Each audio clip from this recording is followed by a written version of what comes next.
नमस्कार, मैं रवीश कुमार। आज सड़कों का दिन है। कांग्रेस भारत जोड़ो यात्रा के लिए सड़क पर उतरी है तो आम आदमी पार्टी मेक इंडिया नंबर 1 की भारत यात्रा पर निकली है। विपक्ष को ना दिखाने और ना देखने वाले क्या इन यात्राओं पर नजर रख रहे हैं या इन यात्राओं के जरिए विपक्ष खुद को दिखा भी पाएगा?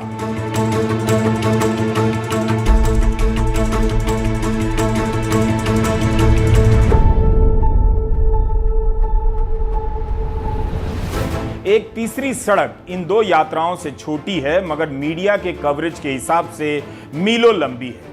8 सितंबर को प्रधानमंत्री Narendra Modi central Vista project के तहत नए राजपथ का अनावरण करने वाले हैं। एक तरफ विपक्ष सड़कों पर पैदल चलकर देश की हालत बता रहा है, दूसरी तरफ सत्ता पक्ष इस सजे धजे लघु सड़क मार्ग के सहारे किसी नई शक्ति के आगमन का ऐलान कर रहा है, जिसका नाम नई दिल्ली नगर पालिका ने कर्तव्य पथ रखने का फैसला किया है। देखा जाए तो इस पथ का कर्तव्य से कम संबंध है, सैर सपाटे और राजकीय प्रदर्शनों से ज्यादा है। सत्ता के रास्तों का नाम लोक और कर्तव्य कर देने के बाद भी सत्ता के चरित्र में बदलाव नहीं आता है। इस लिहाज से राजपथ ही ठीक रहता, लेकिन अब जब ऐसा फैसला हो ही गया है तो कोई बात नहीं।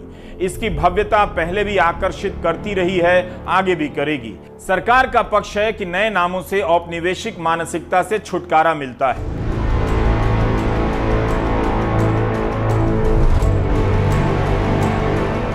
बाकी पथों को निराश होने की जरूरत नहीं। जिन पथों से हर दिन भारत के करोड़ों लोग मामूली वेतन पर काम करने जाते हैं, उन पथों का नाम लापरवाही पथ रख देना चाहिए, जो बहुत खराब है।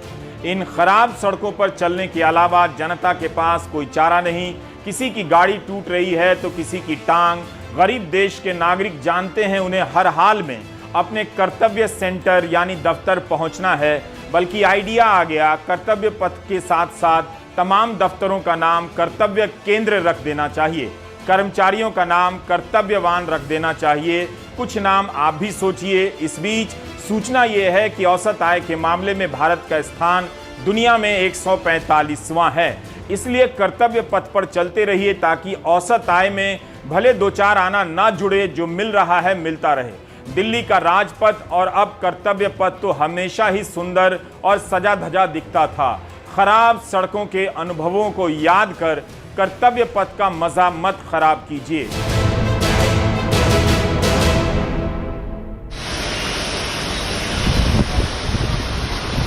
बेंगलुरु के लोगों को तो दफ्तर जाने के लिए कर्तव्य पथ ही नहीं मिल रहा है।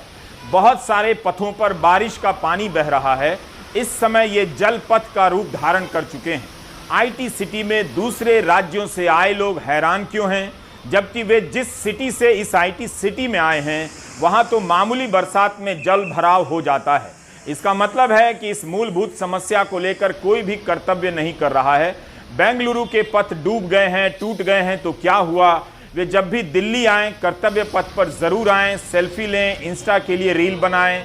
यही सब तो सोशल मीडिया के जमाने के नागरिकों के कर्तव्य हैं। सड़क से ही संबंधित एक और खबर है। उद्योगपति साइरस मिस्त्री की कार दुर्घटना में मौत की। इस दुर्घटना का एक तुरंत असर तो हुआ है कि कार में पीछे बैठने पर भी सीट बेल्ट लगानी होगी और लगानी भी चाहिए। 2019 के मोटर व्हीकल एक्ट में इसका प्रावधान कर दिया गया था। इस साल फरवरी में परिवहन मंत्री नितिन गडकरी के बयान छपे हैं कि भारत में पीछे की सीटों पर 3 जगहों पर सीट बेल्ट का विकल्प अनिवार्य कर दिया गया है। तब 6 सितंबर को ऑफिस ऑफ नितिन गडकरी ने इस 6 सितंबर को क्यों ट्वीट किया कि कार में बैठने वाले सभी लोगों के लिए सीट बेल्ट अब होगा अनिवार्य। क्या इसमें कोई अंतर नहीं? अब होगा अनिवार्य से तो यही मतलब निकलता है कि अभी तक अनिवार्य नहीं था।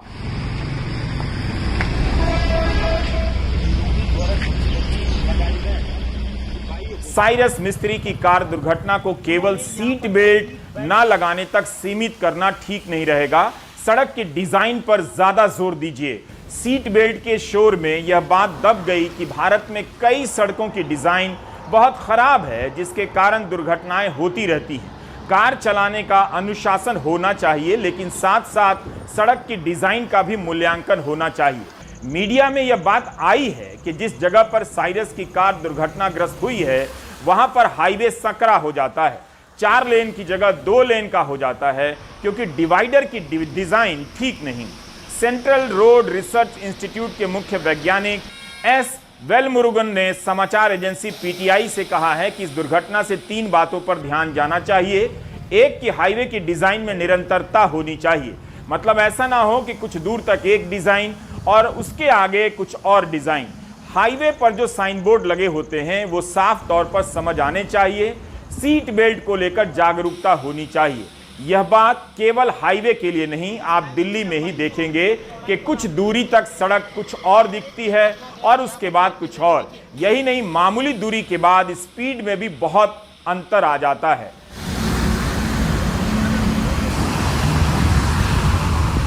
यहाँ पर जो देख रहे हैं हम कि 3.5 मीटर की एक लेन होनी चाहिए, 3 लेन मिला के 10.5 मीटर होना चाहिए, तो यहाँ 10 मीटर भी नहीं हो रहा है प्रॉपर।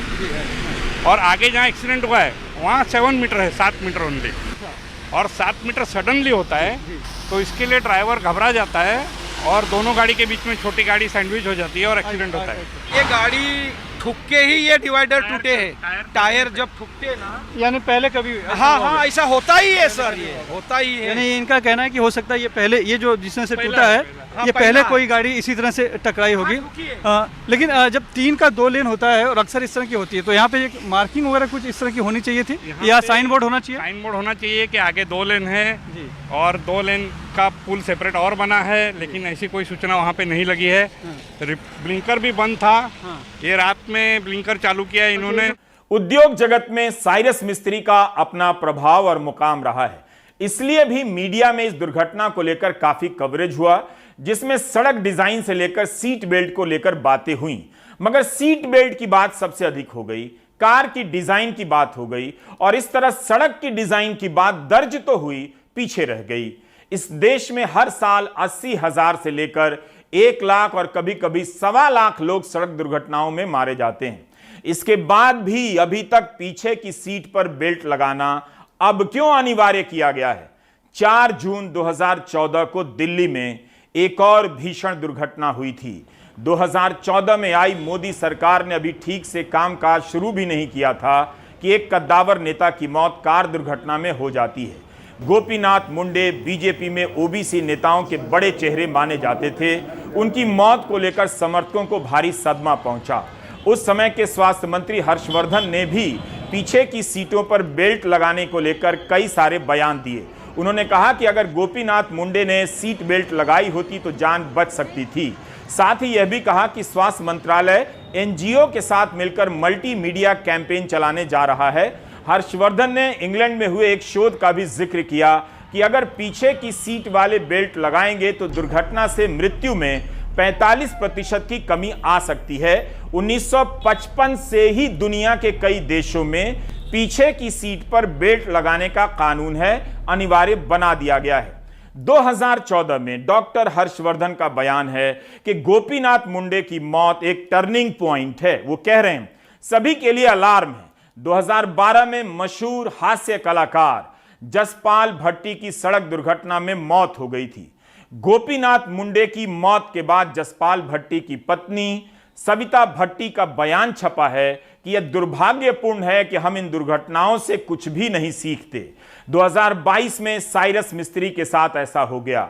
हम केवल बातें कर रहे हैं। 2012 से 2014 आया, 2014 से 2022 पीछे की सीट पर सीट बेल्ट के इस्तेमाल को लेकर तत्परता क्यों नहीं दिखाई गई? 5 जून 2014 का नितिन गडकरी का एक बयान है कि 1 महीने के भीतर, गोपीनाथ मुंडे के निधन के बाद 1 महीने के भीतर केंद्र सरकार भारतीय वाहन कानून संशोधन विधेयक लाएगी ताकि सुरक्षा के नियमों को अंतर्राष्ट्रीय स्तर के मानकों की तरह बनाया जा सके। तब फिर क्यों गडकरी के दफ्तर से ट्वीट हो रहा है कि पीछे की सीट पर बेल्ट अब से अनिवार्य होगा, जबकि मोटर व्हीकल एक्ट 2019 में लिखा है, केंद्रीय मोटर वाहन कानून के 138वें नियम में लिखा है कि जो लोग गाड़ी में आगे की सीट पर बैठते हैं या फिर आगे की ओर देखते हुए पीछे बनाई गई सीटों पर बैठते हैं, उनको सीट बेल्ट लगाना अनिवार्य है। सीट बेल्ट ना पहनने पर करीब 1,000 रुपए तक का जुर्माना लगाया जा सकता है। मोटर व्हीकल एक्ट में जब लिखा है कि सीट बेल्ट लगाना अनिवार्य है, चाहे आप आगे की सीट पर बैठे हों या पीछे की सीट पर, 1000 रुपए के जुर्माने का प्रावधान है, तब क्यों सड़क एवं परिवहन मंत्री नितिन गडकरी कह रहे हैं कि अब से अनिवार्य होगा, अब फैसला लिया गया है? अखिलेश शर्मा के साथ गडकरी क्यों कह रहे हैं कि आज ही मैंने फाइल पर साइन किया है कि पीछे की सीट पर बेल्ट लगाना अनिवार्य होगा? अगर साइन करने की ही बात थी तब तो यह काम बहुत पहले कर दिया जाना चाहिए था। ऐसा है कि पीछे में अगर कोई सीट बेल्ट नहीं लगाएंगे तो आज ही मैंने एक फाइल पर साइन किया है, अब उनके ऊपर फाइन लगेगा मिनिमम 1000 रुपये और उसके बारे में तुरंत ऑर्डर निकालेंगे। और ये कॉन्करेंट लिस्ट में होने के कारण स्टेट गवर्नमेंट को ऑर्डर निकालना पड़ेगा, क्योंकि लॉ एंड ऑर्डर उनके साथ होती है। निश्चित रूप से राज्य सरकार भी सहयोग करेगी और इसके ऊपर कार्रवाई होगी। गोपीनाथ मुंडे की मौत के समय ही इस तरह के कदम उठाए जा सकते थे। अलार्म से लेकर जागरूकता पर बात हो सकती थी। बात तो हुई, प्रधानमंत्री मोदी ने भी मन की बात में सड़क सुरक्षा का जिक्र किया है और भी कई अभियान चले हैं। माई गवर्नमेंट के पेज पर सड़क सुरक्षा के नियमों का पालन करने की प्रतिज्ञा है। 2.25 लाख लोगों ने प्रतिज्ञा ली है। सबसे ज्यादा महाराष्ट्र से लोगों ने प्रतिज्ञा ली है। लेकिन यह सब होते हुए भी आज क्यों पीछे की सीट पर बेल्ट लगाने का फैसला होता है? पत्र सूचना कार्यालय पीआईबी के यूट्यूब चैनल पर सीट बेल्ट को लेकर एक प्रचार वीडियो है जो जागरूकता के लिए बनाया गया। इसमें खुद नितिन गडकरी कार की अगली सीट पर बैठे हैं और संदेश दे रहे हैं। 2018 के साल में नितिन गडकरी खुद पीछे की सीट पर बेल्ट लगाने की बात इस प्रचार वीडियो में नहीं कर रहे हैं, जबकि गोपीनाथ मुंडे की मौत के पीछे एक कारण यह भी था कि उन्होंने पीछे की सीट पर बेल्ट का प्रयोग नहीं किया था। सीट बेल्ट लगाइए और अपनी जान बचाइए। अगर एक्सीडेंट होगा तो सीट बेल्ट आपकी जान बचाएगा। बाइक पर बैठने वाले नौजवान लड़के लड़कियों को मेरा आह्वान है कि हेलमेट पहनिए। हेलमेट एक्सीडेंट में आपकी जान बचा सकता है। गाड़ी और बाइक चलाते समय मोबाइल पर बात मत करिए, इससे एक्सीडेंट होगा और आपके जान को खतरा होगा। रोड सिग्नल आपके सुरक्षा के लिए है, उसका पालन करिए और अपनी जान बचाइए। याद रखिए, सड़क सुरक्षा जीवन की रक्षा।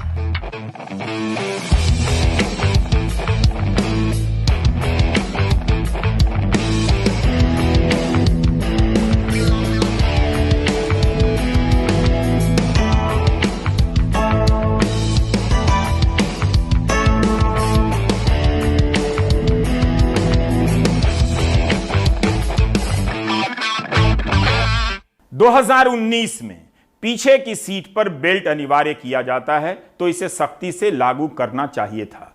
लेकिन उससे पहले मंत्री जी या मंत्रालय को यह साफ करना चाहिए कि अनिवार्य करने का फैसला इस हफ्ते क्यों हुआ।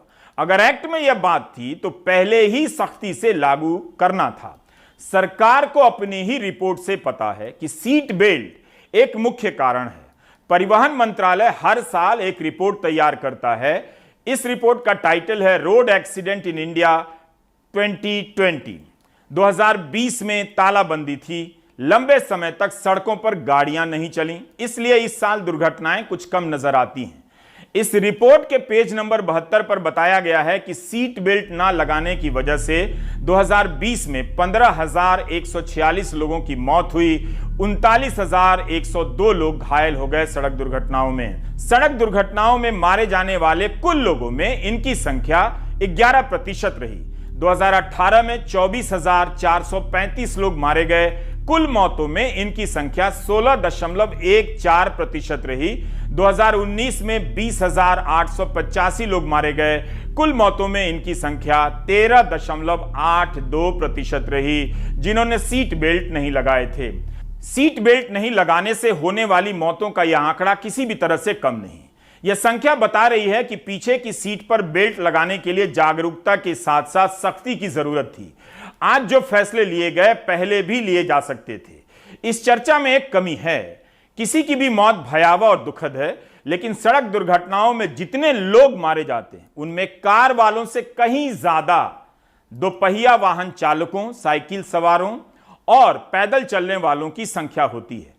हर साल 1.25 लाख लोग सड़क दुर्घटनाओं में मारे जाते हैं, मगर चर्चा तभी होती है जब कार दुर्घटनाग्रस्त होती है। इसमें भी हम ढंग से चर्चा नहीं करते, ना बदलाव आता है, केवल भावुकता पैदा होती है और भावुकता समाप्त हो जाती है। यहां केवल सीट बेल्ट का सवाल नहीं है, सड़क की डिजाइन का भी सवाल सामने रखिए। दुर्घटना के बाद कितनी जल्दी और किस स्तर का इलाज मिलता है, उसका भी सवाल उतना ही महत्वपूर्ण है। आईआईटी दिल्ली में आज प्रोफेसर दिनेश मोहन की याद में एक सेमिनार हुआ। दिनेश मोहन सड़क सुरक्षा से जुड़ी नीतियों और अभियानों के लिए काम करते रहे हैं। वहां भी यह बात उठी कि ज्यादातर मौतें सही चिकित्सा नहीं मिलने के कारण होती हैं, समय पर नहीं मिलने के कारण होती हैं। रोड ट्रैफिक क्रैशेस से हिंदुस्तान में एक साल में 1.5 लाख के करीब लोग मरते हैं और इनमें से मरने वाले अधिकतर कारों के अंदर नहीं है, कारों के बाहर है। 40% मोटराइज्ड टू व्हीलर जो आपके मोटरसाइकिल्स और स्कूटर्स हैं उनमें होते हैं, और उसके बाद बाइसाइकिल और पैदल चलने वाले। अब इसमें लोग कहते हैं कि वो केयरलेस था, वो रैश था, वो नेग्लिजेंट था, कार वाला था तो वो नेग्लिजेंट था इसलिए चोट लगी। जो अंतर्राष्ट्रीय स्तर पर जो अच्छे सेफ कम्युनिटीज वाले देश हैं वहाँ पे ये है कि जो आपका एनवायरनमेंट है, जो आपका वातावरण है सड़क का, जिस तरह से सड़क का निर्माण करा गया है वो सेफ बना जाए। अगर आदमी गलती करे तो भी ना तो उसको चोट लगनी चाहिए, ना तो उसको डेथ का सामना करना पड़ेगा। नितिन गडकरी लंबे समय से कहते रहे हैं कि सड़क दुर्घटनाओं में कमी लाने पर जोर दिया जा रहा है, लेकिन संख्याओं में मामूली सुधार ही है। 2017 से 2019 के बीच नेशनल हाईवे पर मरने वालों की संख्या में ऐसा कोई बड़ा बदलाव नहीं आया जिससे लगे कि हम बड़े सुधार की तरफ अग्रसर हैं। सड़क दुर्घटनाओं से होने वाली मौतों में कमी तभी आएगी जब तुरंत और अच्छी चिकित्सा की सुविधा हम दे सकेंगे, सड़कों की डिजाइन में बदलाव किए जाएंगे और सुरक्षा के अनुशासन को लागू किया जाएगा, ना कि जुर्माना के नाम पर हजारों करोड़ रुपए गरीब जनता से वसूल लेने से यह होगा। अनुशासन आता है नियमों को लागू करने से, डिजाइनों में बदलाव से। सड़क दुर्घटनाओं से होने वाली मौतों में कमी को लेकर गडकरी के ही अलग अलग बयान मिलते हैं। पिछले साल 5 जुलाई की एक प्रेस रिलीज है पीआईबी की, इसमें नितिन गडकरी का बयान छपा है कि 2030 तक सड़क दुर्घटनाओं से होने वाली मौतों में 50% की कमी लाई जाएगी। 8 जनवरी 2021 को केंद्रीय मंत्री नितिन गडकरी ट्वीट करते हैं कि पिछले वर्ष स्वीडन के साथ जीरो रोड फैटिलिटी की थीम पर आधारित vision on Indian roads by 2030 कार्यक्रम के दौरान भारत में 50% सड़क दुर्घटनाओं को कम करने का संकल्प लिया गया था, लेकिन इस लक्ष्य को 2025 से पहले ही पूरा करने की हमें कोशिश करनी है। 8 अप्रैल 2022 को ट्वीट आता है कि सड़क सुरक्षा से कोई समझौता नहीं।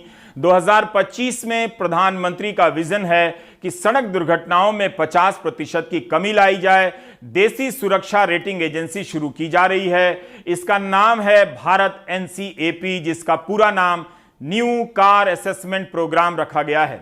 एक महीने बाद 9 मई 2022 को ट्वीट आता है कि सड़क सुरक्षा बहुत गंभीर मुद्दा है, प्रधानमंत्री जी के नेतृत्व में हमने इसे उच्च प्राथमिकता दी है और लक्ष्य तय किया है कि 2024 तक सड़क दुर्घटनाओं से होने वाली मौतों में 50% की कमी लाई जाएगी। कभी दुर्घटनाओं को कम करने का टारगेट है, कभी दुर्घटनाओं से होने वाली मौतों को कम करने का टारगेट है। कभी साल 2024 है तो कभी 2025 है तो कभी 2030। टाइमलाइन और हेडलाइन से हालात नहीं बदलते हैं। दुर्घटनाओं को कम करने का टारगेट 2030 से 2025 क्यों कर दिया गया और इसके लिए ऐसा क्या किया गया और क्या किया जा रहा है? मंत्री या मंत्रालय को इन बातों की जानकारी जनता को देनी चाहिए। हर साल औसतन 1 लाख से अधिक लोग इस देश में सड़क दुर्घटनाओं में मारे जाते हैं। कभी कभी यह संख्या 1.25 लाख से भी अधिक हो जाती है। क्या केवल बयान देने भर से यह संख्या आधी हो सकती है? भारत में ऐसी कोई भी नियामक संस्था नहीं है जो सीधे तौर पर सड़क सुरक्षा के मामलों की निगरानी करे। इस देश में हर साल 1.25 लाख लोग सड़क दुर्घटनाओं में मरते हैं, तो नियामक और अलग से कानून क्यों नहीं होने चाहिए? अगर डिजाइन खराब होने के कारण, सड़क में गड्ढा होने के कारण किसी की मौत होती है तो कानूनन इसकी जवाबदेही किसकी होनी चाहिए? उम्मीद है इन बातों पर खुलकर बहस होगी और सीट बेल्ट के अनिवार्य होते ही अगली दुर्घटना तक हम निश्चिंत नहीं रहेंगे। अब बात एक दूसरी सड़क की, कन्याकुमारी से कश्मीर की। कांग्रेस ने आज से भारत जोड़ो पदयात्रा शुरू की है। उमा शंकर सिंह इस यात्रा को कवर कर रहे हैं, यह उनकी रिपोर्ट है। कन्याकुमारी में समंदर का ये किनारा, समुद्र की हिलोरों की आवाज में कांग्रेस की उम्मीदों की आवाज सुनी जा सकती है। यहीं स्थित गांधी मंडपम में प्रार्थना के साथ राहुल गांधी ने भारत जोड़ो यात्रा की शुरुआत की है। Today, brothers and sisters, this flag is under attack. India is not the imposition of one idea on its people. Kanyakumari से कश्मीर तक की 3,570 किलोमीटर लंबी यात्रा 150 दिनों में पूरी की जाएगी। राहुल के साथ 117 और पदयात्री होंगे जो पूरी यात्रा में उनके साथ चलेंगे। कांग्रेस समकालीन राजनीति इतिहास में इसे सबसे बड़ी पदयात्रा बता रही है। राहुल गांधी मोदी सरकार की नीतियों से देश को टूटा बता रहे हैं, इस यात्रा को उसी से जोड़ रहे हैं। The BJP thinks that they can divide this country. They can divide this country along religious lines. They can divide this country along its languages. This country cannot be divided. Rahul के साथ चलने वाले होटल में नहीं रुकेंगे। कई दर्जन कंटेनरों में रहने की व्यवस्था की गई है जो यात्रा के साथ चलेंगे। जहां शाम हुई ये पदयात्री वहीं ठहर जाएंगे। हर दिन सुबह के 3 घंटे की पदयात्रा में राहुल राह में मिलने वालों की बात सुनेंगे। शाम की 4 घंटे की पदयात्रा में जनसमूह साथ चलेगा। लेकिन सवाल है कि 2014 और 2019 के 2 लोकसभा चुनाव में बिना जमीन की नजर आई कांग्रेस को इससे हासिल क्या होगा? भारत टूट रहा है, 3 कारणों से टूट रहा है। आर्थिक विषमताएं बढ़ रही हैं, महंगाई, बेरोजगारी, जीएसटी, ये कंसंट्रेशन ऑफ इकोनॉमिक पावर, इसकी वजह से आर्थिक विषमताएं बढ़ रही हैं। सामाजिक ध्रुवीकरण हो रहा है, जाति के नाम पर, भाषा के नाम पर, धर्म के नाम पर। अमीर गरीब के बीच बढ़ती खाई, समाज में नफरत का जहर और राज्यों के अधिकारों पर केंद्र की दखलंदाजी, कांग्रेस अपनी यात्रा को इन सब के खिलाफ बताती है। और तमाम मैं सोच नहीं सकता है, 2 दिन पहले ही बहुत लोग ने आया है, यहाँ के रुके कहीं ना कहीं इस यात्रा को हिस्सा लेने के लिए कश्मीर से कन्याकुमारी तक आएगा। बीजेपी का आरोप है कि कांग्रेस अपने करप्शन के मामलों को दबाने की खातिर ऐसा कर रही है। कांग्रेस से निकलकर बीजेपी में गए और फिर मुख्यमंत्री बने हेमंत शर्मा बिस्वा 2 कदम आगे निकल गए। कांग्रेस की यात्रा में पाकिस्तान का एंगल डाल दिया।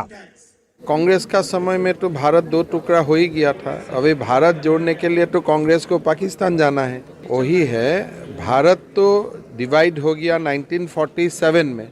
अगर भारत जोड़ो यात्रा करना है तो राहुल गांधी को ये यात्रा पाकिस्तान में करना सही है। भारत में यात्रा करने से क्या फायदा होगा? भारत तो जुड़ा हुआ है।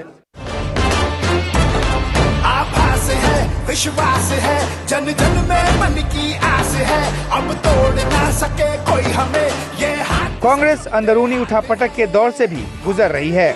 कई नेताओं को लग रहा है कि वे पार्टी से जुड़ा महसूस नहीं कर रहे हैं। पार्टी उनके पास एक कदम चलकर नहीं आ रही है। आजाद जैसे असंतुष्ट पार्टी छोड़ गए हैं। कई अभी भी अंदर रहकर ही वार कर रहे हैं। बीजेपी को मौका मिल गया है, कह रही है पहले कांग्रेस खुद को तो जोड़ ले।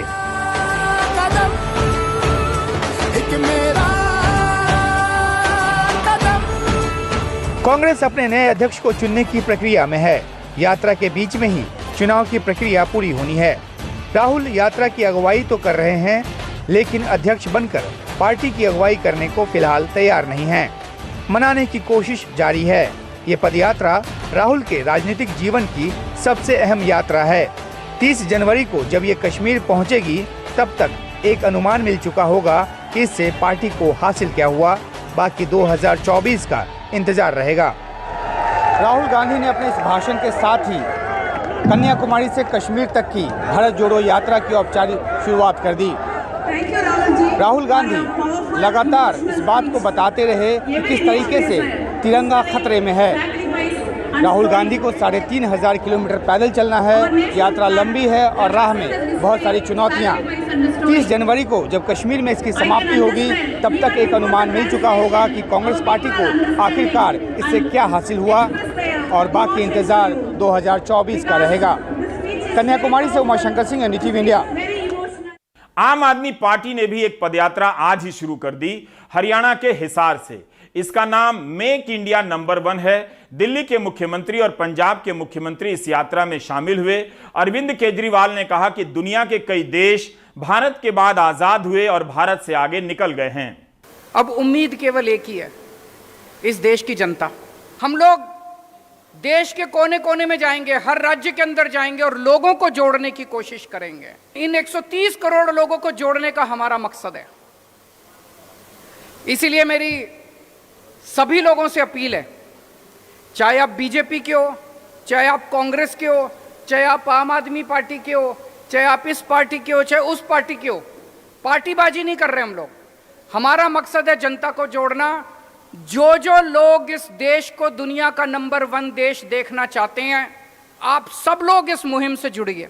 हरियाणा के हिसार से अरविंद केजरीवाल के देशव्यापी प्रचार अभियान की शुरुआत। 95-100-100। इस मुहिम में केजरीवाल शिक्षा को सबसे बड़ा मुद्दा बनाकर चल रहे हैं, दूसरों को भी इसी मुद्दे पर आने के लिए मजबूर कर रहे हैं। केजरीवाल ने प्रधानमंत्री नरेंद्र मोदी को चिट्ठी भी लिखी और कहा 14,500 स्कूल अपग्रेड करने से काम नहीं चलेगा। प्रधानमंत्री जी ने अभी 5 सितंबर को ऐलान किया कि 14,500 स्कूलों को केंद्र सरकार पूरे देश में अपग्रेड करेगी। बहुत अच्छी बात है, हम बधाई देते हैं उनको। लेकिन देश में 10 लाख, 10.5 लाख सरकारी स्कूल हैं।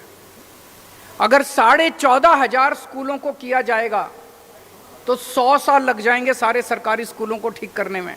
मैंने आज ही चिट्ठी लिखी है प्रधानमंत्री जी को कि सारी राज्य सरकारों को एक साथ लीजिए और वॉर मोड में, मिशन मोड में हम अपने 10 लाख सरकारी स्कूलों को 5 साल के अंदर ठीक करके दिखाएंगे।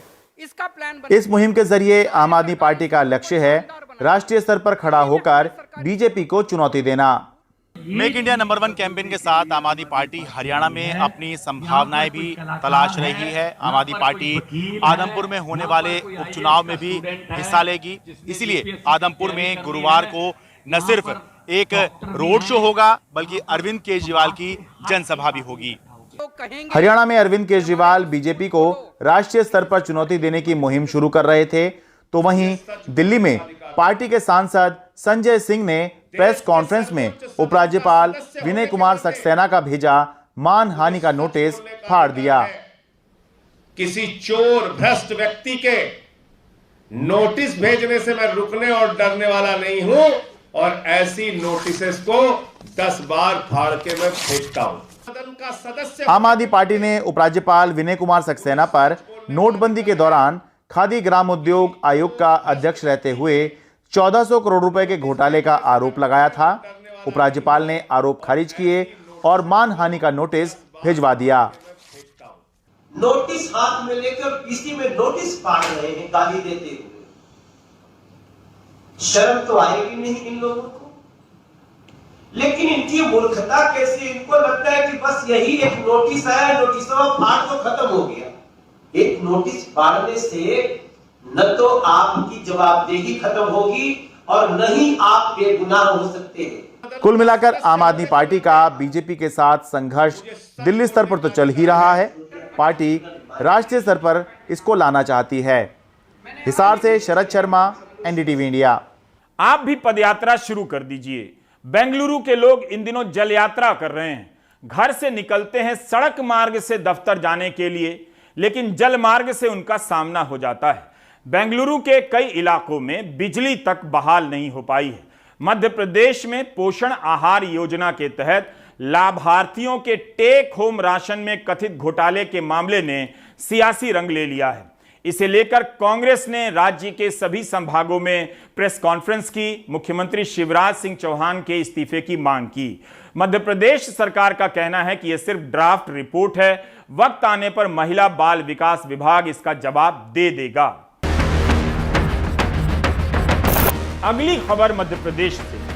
कागजी ट्रक की कहानी है जो कागज पर चलता है, कागज पर करोड़ों रुपए का टनों अनाज ढोता है। एनडीटीवी को मध्य प्रदेश के अकाउंटेंट जनरल की 36 पन्नों की वो गोपनीय रिपोर्ट मिली है, जिसमें उन्होंने पोषण आहार योजना में बड़े पैमाने पर धांधली की बात कही है। पोषण आहार को लेकर मध्य प्रदेश की सियासत में उबाल आया हुआ है। ये अपने आप में भ्रष्टाचार का नया तरीका है। विपक्ष का कहना है वो कुपोषित बच्चों के साथ मुख्यमंत्री से राशन और इस्तीफा मांगेंगे। वहीं सरकार का कहना है कुछ गलत नहीं हुआ। 2018 में बीजेपी ने 7 पोषण आहार संयंत्रों का निर्माण किया, उन्हें महिला स्व समूहों को चलाने के लिए सौंपा, जिसे कांग्रेस ने एमपी एग्रो को दे दिया। ये उनकी महिला विरोधी तथा ठेकेदारों को समर्थन करने की नीति थी। सरकार ने यह भी कहा कि 33 ट्रकों के नंबर में लिपिकीय त्रुटि थी। खराब गुणवत्ता पर उन्होंने 35 करोड़ का पेमेंट रोका। सरकार उस वक्त कांग्रेस की थी। एक्शन हर हालत में हर जिले में कुपोषित बच्चों को साथ में लेके शिवराज सिंह जी से राशन मांगा जाएगा, नहीं तो इस्तीफा मांगा जाएगा। एजी ने केवल फाइंडिंग दी है, ट्रांसपोर्टेशन में बहुत गड़बड़ियां हुई हैं और गलत नंबर, गलत गाड़ियां लिख दी गई। मैंने नहीं कहा सर, ये ऑडिटर जनरल। यस। तो उसके बाद उसने क्या किया कि इसका इन्वेस्टिगेशन करिए। और एक दिन में आपने ये बोला कि हम संडे से दिखा रहे हैं, आज क्यों बोला? क्योंकि उसी के बाद ये देखा गया ना क्या हुआ। तो ये एक प्लांट की बात कर रहा हूं, बाड़ी की, उसमें 1764 गाड़ियों का ट्रांसपोर्टेशन हुआ इस समय पर। उसमें से 34 गाड़ियों की उन्होंने बोला कि ये गलत गाड़ियां हैं, जबकि ये गलत गाड़ियां नहीं है, गाड़ियां तो सही हैं। चालान में लिपिकीय त्रुटि। बहुत इंटरेस्टिंग है कि सारा कुछ रिटर्न मिस्टेक इन चालान, मतलब सारा लिपिकीय त्रुटि ही चलती रही। 1764 में से केवल 13-4।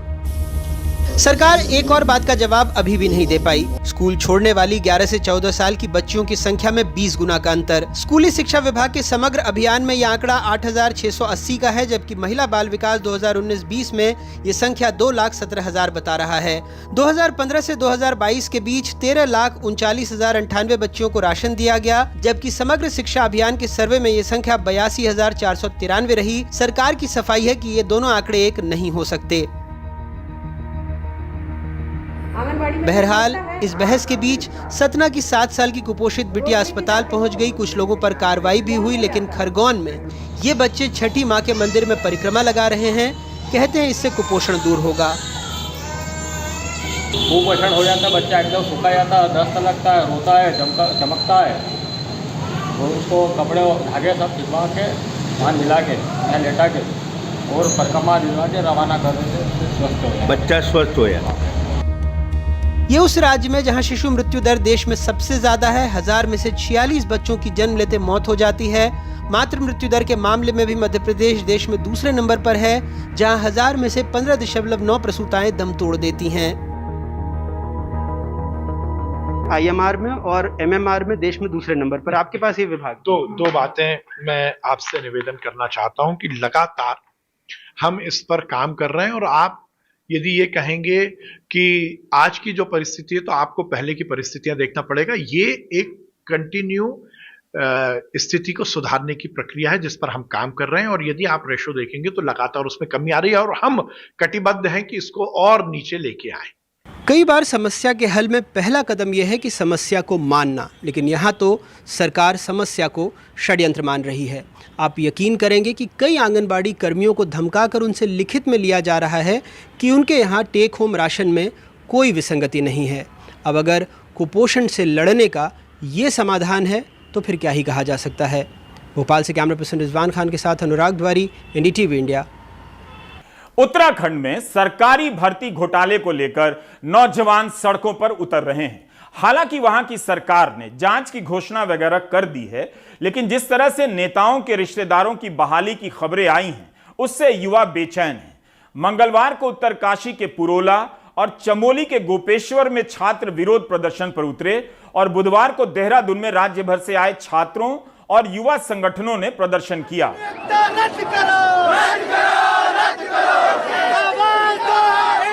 परेड ग्राउंड से छात्रों का जुलूस मुख्यमंत्री को ज्ञापन देने के लिए सचिवालय तक जा रहा था, लेकिन पुलिस ने उससे पहले ही उन्हें रोक दिया। वैसे मुख्यमंत्री को अब ज्ञापन की क्या जरूरत होगी, जो हुआ है सबको दिखाई दे ही रहा है। बहती गंगा में हाथ धोने के लिए अब विपक्षी राजनीतिक दल भी इन प्रदर्शनों का हिस्सा बन रहे हैं।